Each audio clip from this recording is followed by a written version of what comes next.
স্থানীয় সময় বুধবার গভীর রাতে পাকিস্তানের আজাদ কাশ্মীরের মুজাফফরাবাদ সহ বিভিন্ন জায়গায় ক্ষেপণাস্ত্র হামলা চালায় ভারত।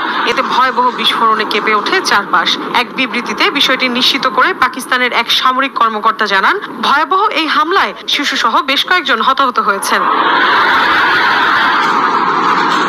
পাকিস্তানের আন্তঃবাহিনী পরিদপ্তরের মহাপরিচালক লেফটেন্যান্ট জেনারেল আহমেদ শরীফ চৌধুরী জানিয়েছেন, ভারত তাদের কোটলি, ভাওয়ালপুর এবং মুজাফফরাবাদ সহ বেশ কয়েকটি স্থানে মধ্যরাতে কাপুরুষোচিত হামলা চালিয়েছে। তিনি আরো বলেন, পাকিস্তানের বিমান বাহিনীর সব বিমান আকাশে রয়েছে। ভারতের আকাশ সীমা থেকে এই ন্যাক্কারজনক হামলা চালানো হয়েছে। তাদের বিমান পাকিস্তানের আকাশ সীমায় প্রবেশ করতে পারেনি, এমনকি কয়েকটি জেট ভূপাতিত হয়েছে বলেও দাবি করেন তিনি। পাশাপাশি সঠিক সময় বুঝে হামলার জবাব দেওয়া হবে বলেও স্পষ্ট বার্তা দিয়েছে ISPR।